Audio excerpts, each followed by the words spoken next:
प्रस्तुत है कार्यक्रम post box number 111। Post box number 111। Post box number 111 के सभी श्रोताओं को महेंद्र का नमस्कार। साथियों, माननीय प्रधानमंत्री जी द्वारा मन की बात में शामिल किए गए कुछ प्रमुख बिंदुओं पर हम इस कार्यक्रम में थोड़ा प्रकाश डालते हैं। माननीय प्रधानमंत्री जी द्वारा इस सत्र का अंतिम मन की बात कार्यक्रम यानी मन की बात का 110वां अंक 25 फरवरी को प्रसारित किया गया। पहले सुनते हैं इस कार्यक्रम में माननीय प्रधानमंत्री जी ने क्या कुछ कहा। मन की बात के इस एपिसोड में मेरे साथ इतना ही। देश में लोकसभा चुनाव का माहौल है और जैसा कि पिछली बार हुआ था, संभावना है कि मार्च के महीने में आचार संहिता भी लग जाएगी। ये मन की बात की बहुत बड़ी सफलता है कि बीते 110 एपिसोड में हमने इसे सरकार की परछाई से भी दूर रखा है। मन की बात में देश की सामूहिक शक्ति की बात होती है, देश की उपलब्धि की बात होती है। ये एक तरह से जनता का, जनता के लिए, जनता द्वारा तैयार होने वाला कार्यक्रम है। लेकिन फिर भी राजनीतिक मर्यादा का पालन करते हुए लोकसभा चुनाव के इन दिनों में अब अगले 3 महीने मन की बात का प्रसारण नहीं होगा। अब जब आपसे मन की बात में संवाद होगा तो वो मन की बात का 111वां एपिसोड होगा। अगली बार मन की बात की शुरुआत 111 के शुभ अंक से हो तो इससे अच्छा भला क्या होगा। लेकिन साथियों, आपको मेरा एक काम करते रहना है। मन की बात भले 3 महीने के लिए रुक रहा है, लेकिन देश की उपलब्धियां थोड़ी रुकेंगी। इसलिए आप मन की बात हैशटैग के साथ समाज की उपलब्धियों को, देश की उपलब्धियों को सोशल मीडिया पर डालते रहें। कुछ समय पहले एक युवा ने मुझे एक अच्छा सुझाव दिया था। सुझाव ये कि मन की बात के अब तक के एपिसोड में से छोटे छोटे वीडियो यूट्यूब शॉर्ट्स के रूप में शेयर करना चाहिए। इसलिए मैं मन की बात के श्रोताओं से आग्रह करूंगा कि ऐसे शॉर्ट्स को खूब शेयर करें। साथियों, जब अगली बार आपसे संवाद होगा तो फिर नई ऊर्जा, नई जानकारियों के साथ आपसे मिलूंगा। आप अपना ध्यान रखिए। 110 अंकों के इस सफर में मन की बात के जरिए माननीय प्रधानमंत्री जी ने देश के करोड़ों नागरिकों के मन की बात उन्हीं से साझा की और देश को देश बनाने में लगे लाखों लोगों की कहानियां हम तक लेकर आए। हमारे जीवन की बेहतरी और राष्ट्र के समेकित विकास में सहायक होने वाले बिंदुओं पर प्रधानमंत्री जी ने निरंतर चर्चा की। हम फिट रहेंगे तो ही देश भी फिट रहेगा, हम स्वस्थ रहेंगे तो राष्ट्र भी स्वस्थ होगा। ये बात माननीय प्रधानमंत्री जी ने मन की बात के जरिए बार बार हमसे कही। मैं आपके साथ फिजिकल और मेंटल हेल्थ के बारे में बात करने वाले जाने माने लोगों के अनुभव भी साझा करना चाहता हूँ। ये पहला मैसेज सदगुरु जग्गी वासुदेव जी का है। ये फिटनेस विशेष रूप से फिटनेस ऑफ द माइंड यानी मानसिक स्वास्थ्य को लेकर अपने विचार साझा करेंगे। इस मन की बात में मन के स्वास्थ्य पर बात करना हमारा सौभाग्य है। Mental illnesses and how we keep our neurological system are very directly related. How alert, static-free and disturbance-free we keep our neurological system will decide how pleasant we feel within ourselves. What we call as peace, love, joy, blissfulness, agony, depression, ecstasy, all have a chemical and neurological basis. Pharmacology is essentially trying to fix the chemical imbalance within the body by adding chemicals from outside. Mental illnesses are being managed this way. But we must realize that taking chemicals from outside in the form of medications is necessary when one is in extreme situation. Working for an internal mental health situation or working for an equanimous chemistry within ourselves, a chemistry of peacefulness, joyfulness, blissfulness, is something that has to be brought into every individual's life, into the cultural life of a society and the nations around the world and the entire humanity. It's very important we understand our mental health, our sanity is a fragile privilege. We must protect it, we must nurture it. For this, there are many levels of practices in the yogic system. Completely internalized processes that people can do as simple practices with which they can bring certain equanimity to their chemistry and certain calmness to their neurological system. The technologies of inner well-being is what we call as the yogic sciences. Let's make it happen. सामान्य तौर पर सदगुरु जी ऐसे ही बेहतरीन तरीके से अपनी बातों को सामने रखने के लिए जाने जाते हैं। आइए अब हम जानी मानी क्रिकेट खिलाड़ी हरमनप्रीत कौर जी को सुनते हैं। नमस्कार, मैं अपने देशवासियों को मन की बात के माध्यम से कुछ कहना चाहती हूँ। माननीय प्रधानमंत्री श्री नरेंद्र मोदी जी के फिट इंडिया की पहल मुझे अपने फिटनेस मंत्र आप सभी के साथ शेयर करने के लिए प्रोत्साहित किया है। आप सभी को मेरा पहला सजेशन यही है, one can not out train a bad diet.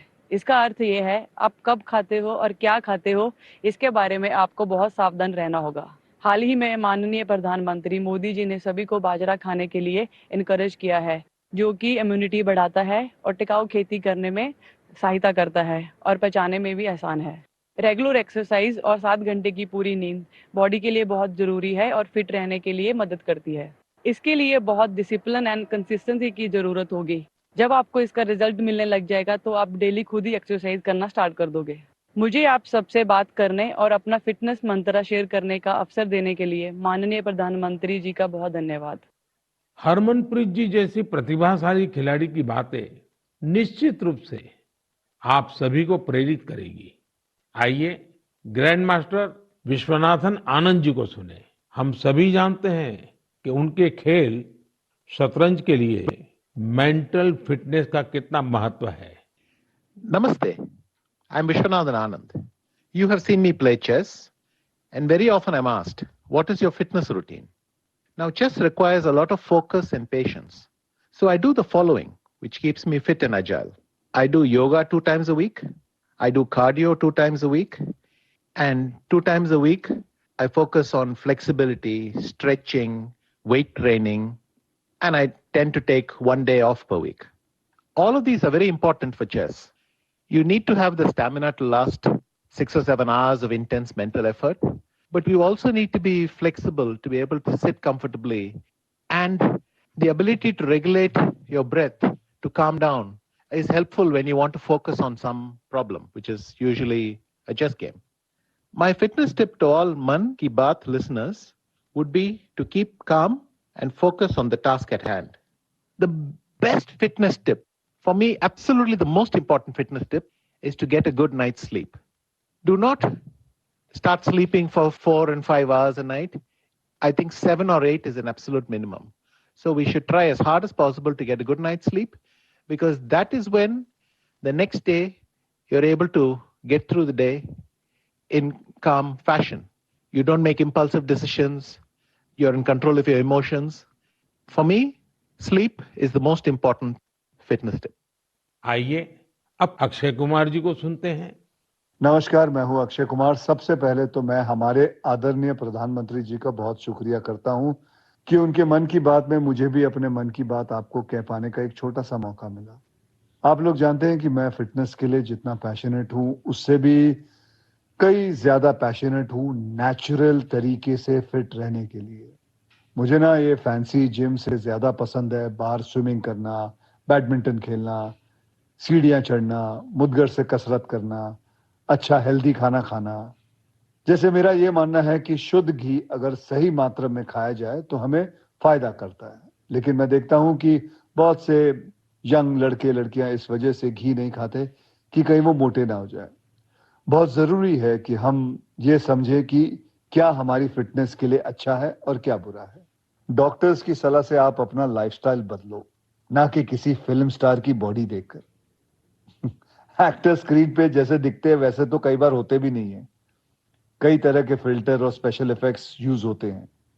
और हम उसे देखकर अपने शरीर को बदलने के लिए गलत तरीके शॉर्टकट का इस्तेमाल करना शुरू कर देते हैं।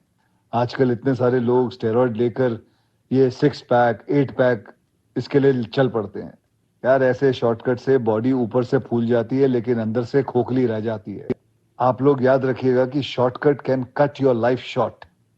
आपको शॉर्टकट नहीं, लॉन्ग लास्टिंग फिटनेस चाहिए। दोस्तों, फिटनेस एक तरह की तपस्या है, इंस्टेंट कॉफी या 2 मिनट का नूडल नहीं है।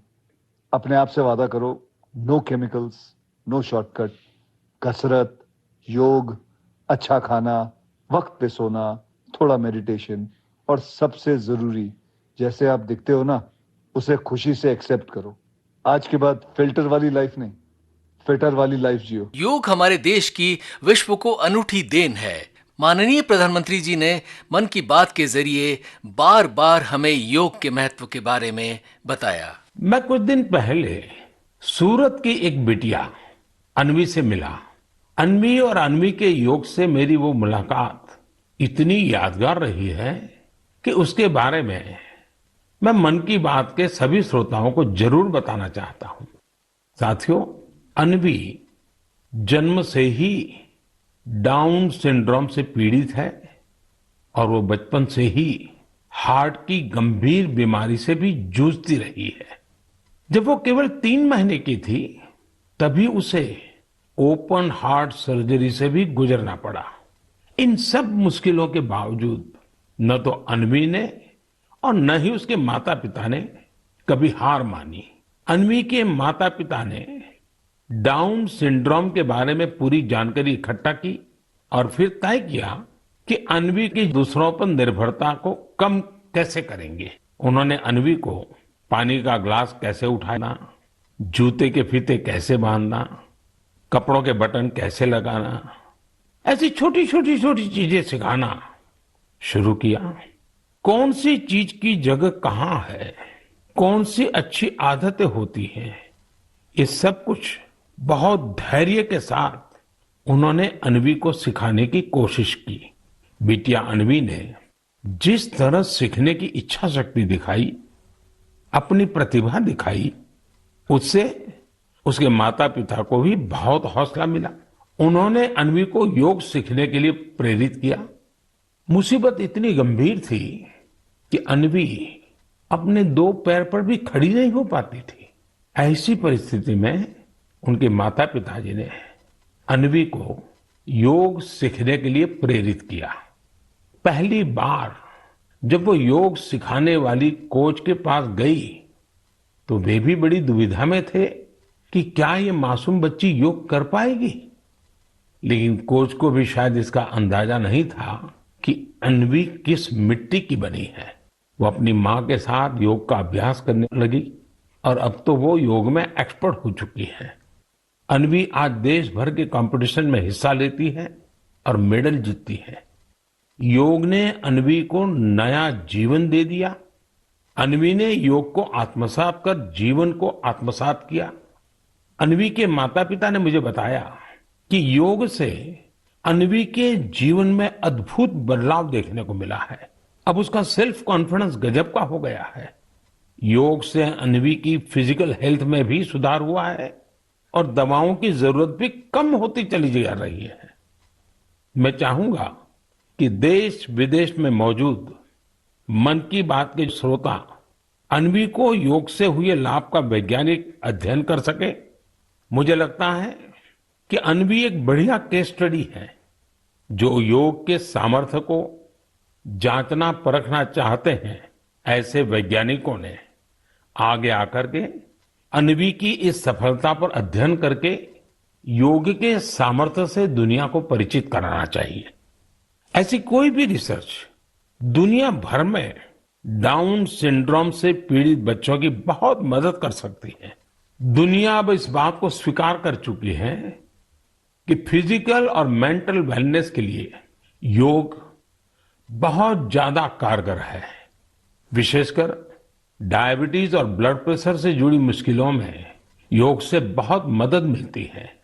योग की ऐसी ही शक्ति को देखते हुए 21 जून को संयुक्त राष्ट्र ने अंतर्राष्ट्रीय योग दिवस मनाना तय किया हुआ है। और जब फिटनेस और स्वास्थ्य की बात हो तो खेल इनसे स्वतः ही जुड़ जाते हैं। खेल और खिलाड़ियों को माननीय प्रधानमंत्री जी हमेशा प्रोत्साहन देते आए हैं। 2023 के वर्ल्ड यूनिवर्सिटी गेम्स में हमारे युवा खिलाड़ियों ने अच्छा प्रदर्शन किया तो माननीय प्रधानमंत्री जी मन की बात में इसका जिक्र करना नहीं भूले। हम अपनी युवा पीढ़ी के सामर्थ्य की चर्चा अक्सर करते रहते हैं। आज खेलकूद एक ऐसा क्षेत्र है जहां हमारे युवा निरंतर नई सफलताएं हासिल कर रहे हैं। मैं आज मन की बात में एक ऐसे टूर्नामेंट की बात करूंगा जहां हाल ही में हमारे खिलाड़ियों ने देश का परचम लहराया है। कुछ ही दिनों पहले चीन में वर्ल्ड यूनिवर्सिटी गेम्स हुए थे। इन खेलों में इस बार भारत की बेस्ट एवर परफॉर्मेंस रही है। हमारे खिलाड़ियों ने कुल 26 पदक जीते, जिनमें से 11 गोल्ड मेडल थे। आपको ये जानकर अच्छा लगेगा कि 1959 से लेकर अब तक जितने वर्ल्ड यूनिवर्सिटी गेम्स हुए हैं उनमें जीते सभी मेडल्स को जोड़ दें तो भी ये संख्या 18 तक ही पहुंचती है।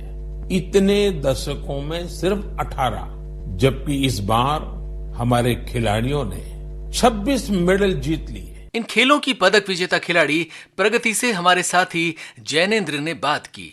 प्रधानमंत्री जी ने जब आपसे बात की और आप जैसे और दूसरे साथियों से बात की जिन्होंने वर्ल्ड यूनिवर्सिटी गेम्स में पदक जीते हैं और देश का नाम रोशन किया, उसके बाद से मुझे लगता है कि बहुत ज्यादा अंदर ऊर्जा आप महसूस करते होंगे और भी ज्यादा मेहनत करने लगे होंगे आगे के लिए। काफी ज्यादा सर, मेरे को इतना एक्सपेक्टेड भी नहीं था कि इतनी वैल्यू है शायद इस मेडल की। मुझे काफी अच्छा लगा और फर्स्ट टाइम मैंने बात की ऐसे तो बहुत अच्छा फील हुआ। उसके बाद अब काफी मोटिवेटेड भी रहती हूँ। अच्छा, आपका जो ये वर्ल्ड यूनिवर्सिटी गेम्स हुए थे चीन में जिसमें आप लोगों को पदक मिला, कैसा अनुभव रहा? किस तरह की प्रतियोगिता रही? सर काफी मतलब इजी नहीं कहूंगी मैं बिल्कुल भी, बट हाँ टफ था, करना था, सोच के गई थी तो कर लिया। नहीं तो अगर मतलब प्लानिंग थी पहले से कि करना है तो करना है। अब इंडिविजुअली मेरे नहीं आया, रिग्रेट है, कोई बात नहीं सर, ये था कि कोई बात नहीं अगले बारी, पर टीम में आया, बहुत अच्छा लगा। काफी अच्छा प्राउड फील हो रहा था जब फ्लैग को गोल्ड मेडल के बाद होस्ट हुआ। किस इवेंट में आप लोगों ने जो ये पदक हासिल किया जिसका उल्लेख आप कर रही हैं? सर मिक्स टीम इवेंट था और जिनके साथ मेरी मिक्स टीम बनी थी सर वो भी मेरे ग्राउंड के ही हैं वैसे, पर हमारी यूनिवर्सिटी अलग अलग है। अच्छा। हाँ जी, हमने फर्स्ट टाइम मिक्स टीम साथ खेली और काफी अच्छा एक्सपीरियंस रहा। हमारी कॉमन चीज एक जो बेनिफिट हमें मिल रहा था वो था हमारी टाइमिंग का। हमें कोई प्रेशर नहीं था टाइम का। अच्छा। इस चलते हम लोग दोनों फास्ट शूटर हैं। लेकिन प्रगति, आप लोग अलग अलग जगह अपनी तैयारियां या प्रैक्टिस करते रहे, लेकिन वहाँ खेलों में आपने एक साथ एक टीम के रूप में हिस्सा लिया, ऐसा है ना? Yes sir. और ये बड़ी अच्छी बात है कि वहाँ उस मोमेंट में भी आपने आखिरी दौर में जाकर एक साथ आप खेले और बहुत अच्छे तालमेल के साथ खेले। एक चीज मुझे बताएं प्रगति, आपका संबंध कहाँ से है? सर मैं दिल्ली से हूँ, मेरा बर्थ दिल्ली में हुआ है। तो ये आर्चरी या तीरंदाजी का कैसे ख्याल आया कि आपको इसमें जाना है? सर ये ख्याल मेरा नहीं, एक्चुअली मेरे फादर का था। अच्छा, क्यों? उनके मन में क्यों ये ख्याल आया? एक्चुअली सर मैं रहती हूँ दिलशाद गार्डन में। हाँ। मेरी बिल्डिंग में एक्चुअली मैम रहती हैं, वो आर्चरी सिखाती हैं। अच्छा। पहले उन्होंने भी बहुत अच्छी प्लेयर रह चुकी हैं। हाँ। तो उन्होंने सजेस्ट किया था मुझे कि काफी छोटी एज में सजेस्ट किया था कि अच्छा कर लेगी। मेरे पापा को बोला था, तब मुझे था मेरे को नहीं जाना, मुझे लॉन टेनिस करनी है, मेरे को वही करने दो। अच्छा। फिर धीरे धीरे पापा ने छुड़वाई दी लॉन टेनिस की, नहीं तो आर्चरी बेटर कर लेगी। हमारे स्वास्थ्य से ही जुड़ा है हमारा पर्यावरण और हमारी प्रकृति। प्रधानमंत्री जी ने पर्यावरण संरक्षण, वायु संरक्षण, प्राणी संरक्षण और प्रकृति के संरक्षण की बात मन की बात में बार बार की। हमारे प्राकृतिक जल स्रोतों के संरक्षण पर भी उन्होंने कई बार चर्चा की। मन की बात में हमने एक बार स्टेप वेल्स यानी बावड़ियों की विरासत पर चर्चा की थी। बावड़ी उन बड़े कुओं को कहते हैं जिन तक सीढ़ियों से उतरकर पहुंचते हैं। राजस्थान के उदयपुर में ऐसी ही सैकड़ों साल पुरानी एक बावड़ी है, सुल्तान की बावड़ी। इसे राव सुल्तान सिंह ने बनवाया था, लेकिन उपेक्षा के कारण धीरे धीरे ये जगह वीरान होती गई और कूड़े कचरे के ढेर में तब्दील हो गई है। एक दिन कुछ युवा ऐसे ही घूमते हुए इस बावड़ी तक पहुंचे और इसकी स्थिति देखकर बहुत दुखी हुए। इन युवाओं ने उसी क्षण सुल्तान की बावड़ी की तस्वीर और तकदीर बदलने का संकल्प लिया। उन्होंने अपने इस मिशन को नाम दिया सुल्तान से सूरतान। आप सोच रहे होंगे कि सूरतान क्या है? दरअसल अपने प्रयासों से इन युवाओं ने ना सिर्फ बावड़ी का कायाकल्प किया, बल्कि इसे संगीत के सुर और तान से भी जोड़ दिया है। सुल्तान की बावड़ी की सफाई के बाद, उसे सजाने के बाद वहां सुर और संगीत का कार्यक्रम होता है। इस बदलाव की इतनी चर्चा है कि विदेश से भी कई लोग इसे देखने आने लगे हैं। इस सफल प्रयास की सबसे खास बात यह है कि अभियान शुरू करने वाले युवा चार्टर्ड अकाउंटेंट्स हैं। ये है मेवाड़ की सुल्तान बावड़ी के संरक्षण से जुड़े चार्टर्ड अकाउंटेंट सुनील लड्ढा। मैं वहाँ पर एज ए कैजुअली, एक मेरे दोस्त हैं बम्बई की, तो उनके साथ में, उनको बावड़ी का बहुत शौक है उसको। तो उसने बोला कि यहाँ पर एक बावड़ी है, एक बार हमको देखना चाहिए। तो हम जाते जाते उस बावड़ी तक पहुँचे। तो बावड़ी तक पहुँचे तो वो उसका स्ट्रक्चर देख के I was like mesmerised. It was an amazing structure. मैं आर्किटेक्ट हूँ पेशे से, तो मेरी नज़र थोड़ी उस तरीके से गई, लेकिन उसकी कंडीशन बहुत बुरी थी। ये है 2020 की बात है, ठीक है। तो जब हमने वो देखा तो मुझे लगा इसका कुछ कर सकते हैं क्या, क्योंकि मुझे दिमाग में वो अडालज की वाव और रानी की वाव और ये सब दिमाग में आया मेरे एकदम से। तो मुझे लगा चलो लेट्स डू समथिंग। तो मैं चला गया और हमारे एक पारिवारिक मित्र हैं राम जी करके, तो मैंने उनको फ़ोन लगाया कि यार आपके गांव में इतना सुंदर चीज़ है, यहाँ पर धरोहर है, इसको कुछ कर सकते हैं क्या। तो उन्होंने बोला यार आप रुको, मैं सरपंच साहिबा से बात करता हूँ। तो इट वॉज अ कोइंसिडेंस कि वो उनके पारिवारिक मित्र निकले।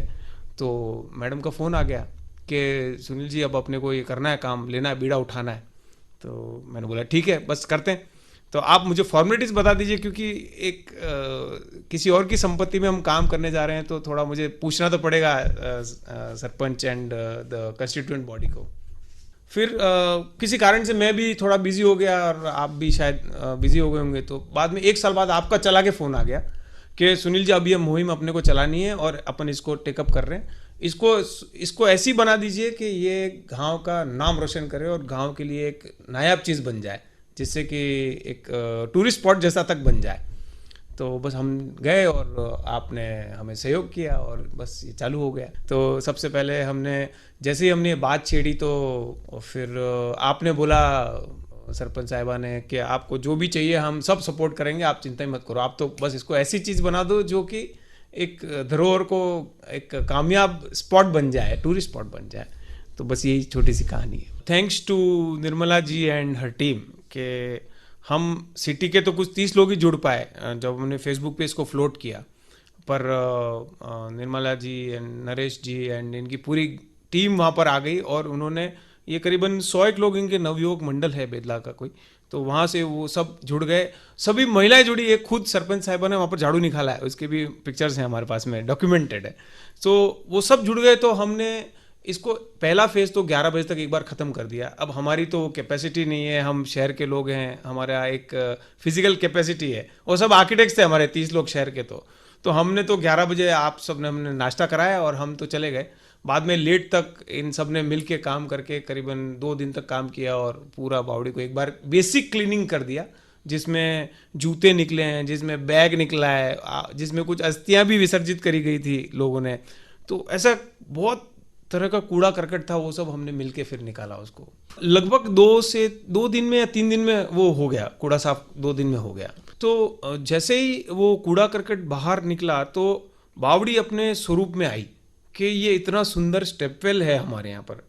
तो हमें एक बार लगा कि या तो इसको यहीं विराम दे दें और चले जाएं, जैसे कि पहले भी कई कार्यक्रम होते आए हैं कि भाई बावड़ी साफ करी और चले गए। तो मुझे लगा नहीं, इसको एक कदम आगे ले जाना चाहिए, क्योंकि मैडम का स्पेशल रिक्वेस्ट था कि इसको ऐसा स्पॉट बनाइए जिससे कि एक अट्रैक्शन डेवलप हो जाए यहाँ पर। तो हमने एज आर्किटेक्ट्स हमने हमारा दिमाग लगाना चालू किया। तो हमने सबसे पहले क्या किया, उसको जैसे ही ये इस स्वरूप में आई तो वहाँ पर एक छोटा सा हमने कार्यक्रम कर लिया तो पंचायत ने बोला कि हम तैयार हैं, आप तो करिए, जिससे लोगों का जुड़ाव बढ़े, इंक्लूसिव एक्सपीरियंस आ जाए। तो हमने एक छोटा सा प्रोग्राम तय किया और एक म्यूज़िक का छोटा सा इंस्ट्रूमेंटल म्यूज़िक का एक कार्यक्रम किया, प्लस गंगा जल से आरती करी गई। तो उसकी स्टार्टिंग हमारे पूर्व सरपंच साथ में कुछ चित्रकार भी, हाँ, वो नेक्स्ट था। तो पहला वाला तो हमारे जो सरपंच साहिबा हैं, इनके फादर इन लॉ भी प्रीवियस सरपंच हैं, तो हमने क्योंकि वो गांव के बुजुर्ग हैं, तो उनसे हमने शुरुआत कराई और वो गंगा आरती से करी, क्योंकि आस्था का जुड़ना इंश्योर करता है कि वो वहाँ पर परमानेंट रहेगा। तो हमने आस्था जोड़ी, तो सब ने गंगा आरती करी, वहाँ से शुरू करी गंगा आरती। उसके बाद वो म्यूज़िक चला, गांव के लोग, हमने सोचा था हम 100-125 लोगों को कर पाएंगे, हमने नाश्ते का अरेंजमेंट भी किया था, लेकिन टोटल 400 लोग आए, एकदम बहुत अच्छे तरीके से एंजॉय किया। जल संरक्षण जितना ही महत्वपूर्ण है जंगल और जंगली जानवरों का संरक्षण। मध्य प्रदेश के कूनो नेशनल पार्क में दूसरे देशों से लाकर चीतों को पुनर्स्थापित किया गया। 130 करोड़ भारतवासी खुश है, गर्व से भरे हैं। यह है भारत का प्रकृति प्रेम। इस बारे में लोगों का एक कॉमन सवाल यही है कि मोदी जी, हमें चीतों को देखने का अवसर कब मिलेगा? साथियों, एक टास्क फोर्स बनी है। यह टास्क फोर्स चीतों की मॉनिटरिंग करेगी और ये देखेगी कि यहाँ के माहौल में वो कितने घुल मिल पाए हैं। इसी आधार पर कुछ महीने बाद कोई निर्णय लिया जाएगा और तब आप चीतों को देख पाएंगे। प्रधानमंत्री जी कूनो राष्ट्रीय उद्यान में जाकर वहाँ के निवासियों को चीता मित्र बनाने में जुट गए। चीतों की सुरक्षा करनी। चीतों की सुरक्षा करनी कैसे करेंगे? जो कोई अगर जंगल से निकल के गांव की तरफ जाता है चीता, तो हमें उसको बचाना होगा। जो पशु है उससे इंसान को खतरा है कि इंसान से पशु को खतरा है? इंसान से पशु को खतरा है, ये पक्का मालूम है। तो आपको मेहनत कहाँ करनी है? पशु को समझाने में करनी है कि इंसान को समझाने कि वो गांव में जाके बोलना है, चीता के बारे में बताना है। हाँ, ये सही बात। सबसे तेज दौड़ने वाला वन्य प्राणी है, जो अपने भारत देश में 17 सितंबर को जब माननीय महोदय के जन्मदिन के दिन आ रहा है, ये सब बता के आए सब। देखिए, हमें 75 साल करीब इंतजार करना पड़ा है। हाँ, पहले यहाँ चीता होते थे, हर एक की देखभाल उसकी करेंगे पक्का। और जब प्रकृति के संरक्षण की बात हो तो पर्वत कैसे पीछे छूट सकते हैं। हिमालय और इसकी पारिस्थितिकी के संरक्षण की बात माननीय प्रधानमंत्री जी मन की बात के जरिए बार बार हमसे करते रहे हैं। साथियों, मन की बात की एक और विशेषता रही है। मन की बात के जरिए कितने ही जन आंदोलन ने जन्म भी लिया है और गति भी पकड़ी है। जैसे हमारे खिलौने मुहिम शुरू की थी कि हम गरीब छोटे दुकानदारों से मोलभाव में देशवासियों को इस संकल्प से जोड़ने में कारण बने हैं। रखा है मन की बात प्रदीप सांगवान जी ने भी उठा रखा का कारण बने हैं। समाज को प्रेरित करने का ऐसे ही बीड़ा प्रदीप सांगवान जी ने भी उठा रखा है। मन की बात में हमने प्रदीप सांगवान जी की हीलिंग हिमालयज अभियान की चर्चा की थी। वो फोन लाइन पर हमारे साथ हैं। प्रदीप जी नमस्कार। सर जय हिंद। जय हिंद, जय हिंद भैया, कैसे हैं आप? सर बहुत बढ़िया, आपकी आवाज सुन के और भी अच्छी। आपने हिमालय को हील करने को सोची। हाँ जी सर। अभियान भी चलाया। आजकल आपका कैंपेन कैसा चल रहा है? सर बहुत अच्छा चल रहा है। 2020 से ऐसा मानिए कि जितना काम हम 5 साल में करते थे, अब वो 1 साल में ही हो जाता है। अरे वाह। हाँ जी सर।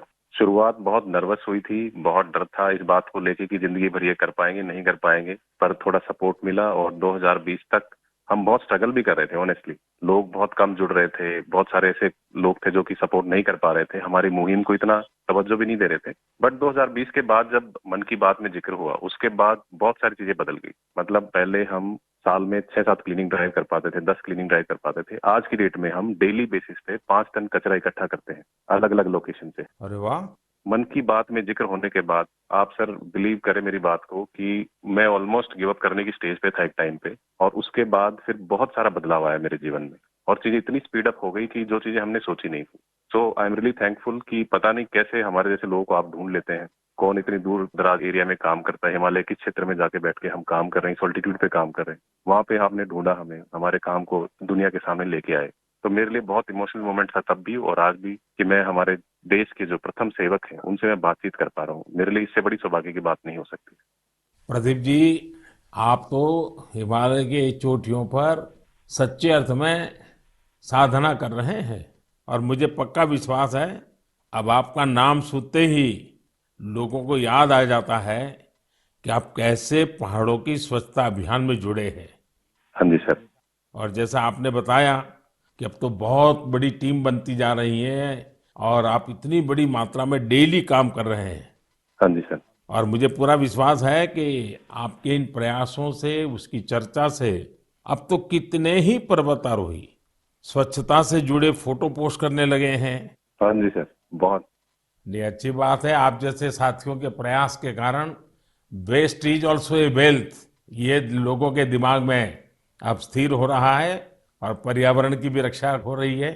और हिमालय का जो हमारा गर्व है उसको संभालना, संवारना, वो सामान्य मानवी जुड़ रहा है। बात हमारे स्वास्थ्य की हो या हमारे पर्यावरण के स्वास्थ्य की, मन की बात के जरिए हमें बार बार भीतरी और बाहरी स्वास्थ्य की निरंतर देखभाल के लिए बताया जाता रहा है। लिहाजा हमारा कर्तव्य है कि हम खुद अपने स्वास्थ्य का भी ध्यान रखें और प्रकृति के संतुलन को बनाए रखने की पुरजोर कोशिश भी करें। माननीय प्रधानमंत्री जी की मन की बात कुछ महीनों का विश्राम ले चुकी है, लिहाजा पोस्ट बॉक्स नंबर 111 को भी हम अब थोड़ा विश्राम देंगे। ध्यान रखिएगा, पोस्ट बॉक्स नंबर 111 कार्यक्रम की प्रस्तुति को हम जरूर विराम दे रहे हैं, आपके सुझावों और आपकी सफलताओं की कहानियों को नहीं। इसलिए पोस्ट बॉक्स नंबर 111 आपके लिए हमेशा खुला रहेगा। फिलहाल पोस्ट बॉक्स नंबर 111 कार्यक्रम के इस सत्र के इस आखिरी अंक को समाप्त करने की महेंद्र को इजाजत दीजिए। नमस्कार।